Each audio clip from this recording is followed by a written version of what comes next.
What's going on, guys? What's going on today? Decent day, new week, new you, guys. Um, I'm not gonna lie. I was supposed to be on a break for about I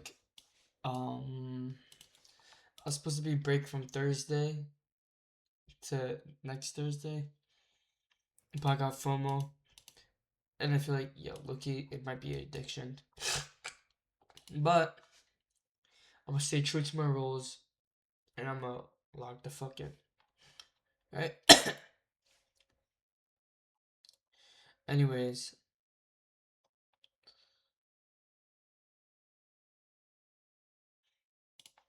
alright.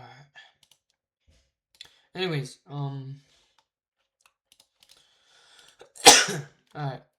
So today is Monday 17th. Come to the day, I drew standard deviation on the hourly, right? We set the Asian NY highs. There is a bearish SMT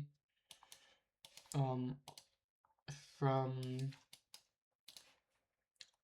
here to here. I was gonna take an London session trade, but I was looking like, nah, bro, I gotta follow my rules and trade never mind open, right? We set the NY highs, right? So I was really bullish coming into the day. Yeah, I'm bearish coming today. We set the NY highs. Off the manipulation like an hourly, like your standard deviation. From here to here, and we had key -2, and we have key -4 standard deviation right here. So I drew out those key points of interest with the right here. You can see -2 standard deviation, -4. Come down to the 5-minute, we can see market opens, we can see sweeps out Asian lows. So I know it wants to continue higher, I just don't know when yet. And I see extra confirmation when it touches the -2 standard deviation. I wanted to take longs originally off this 1-minute IFEG, but then I was like, you know, no point in really risking it, right? Because I see this right here, and I see these FEGs. I see this one right here. I wanted to take longs off this IFEG, right? But I didn't want to rush it that hard. So I was like, okay, maybe I should wait a little bit, right? And then I see that it previously passed into this 5-minute inverse fair value gap right here, right? So I was like, all right, I'm gonna wait for a full closer above this 5-minute inverse, right? After this 5-minute gets inverse, right? I was like, okay, yeah, we're definitely moving higher up to pre-market highs, right? But what do you also have a 50% consistency rule, so I don't need that much money.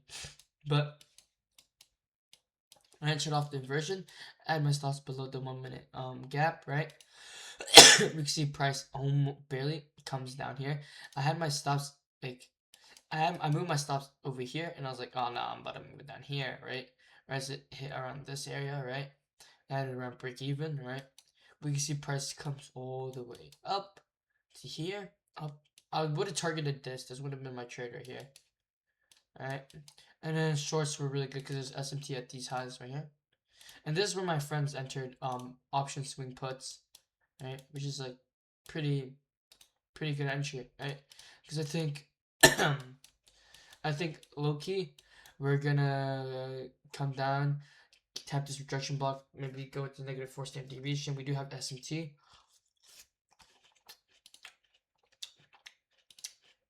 I do just want a slight retrace. I wouldn't be a bad idea. But yeah, I mean, pretty good moves and trades today. Not a bad entry, not a bad trade. This is what pre-market high. This is definitely NY high right here.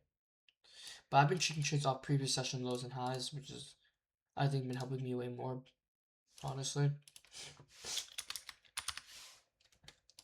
And I love SMT. And standard deviation is pretty powerful.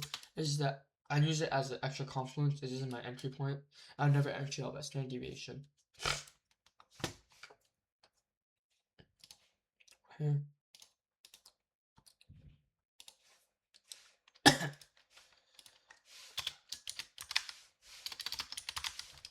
Alright. We got London highs.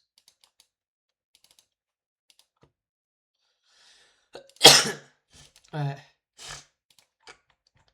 Looking at this right here, right? I say government just came back. I do think we might come back down to these London lows. Maybe I'm confident.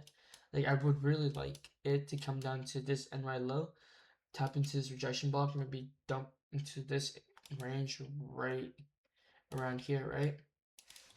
Tap into like this range, right here, around here. If we can tap into this point in range, right? This interest point right here, and these two from NY low, the what for our rejection block. Oh, it did pump off the 4-hour rejection block actually. I think it pumped off the 0.5. Yeah, it hit around the 0.5 and it's going up. At a drone at this 1-hour rejection block. But I think mainly is this NY low and negative 4 standard deviation. I am looking at, and I think I can maybe draw standard deviation. Just let's say this right here.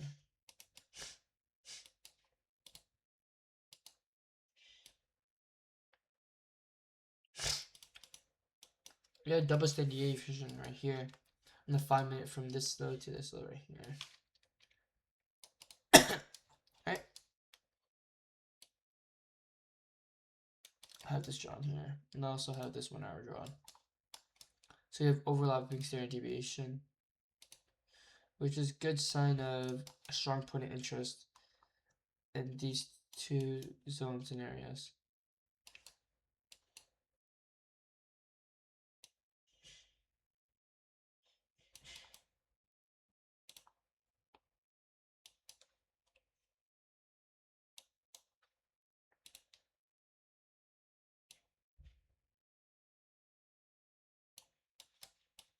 So we do have two overlapping standard deviation right here. I would love price to see come down to soon NY low, go a little bit lower, and draw back up to NY highs, potentially maybe NY PM highs. I don't know, but these are decent draws of liquidity. But yeah.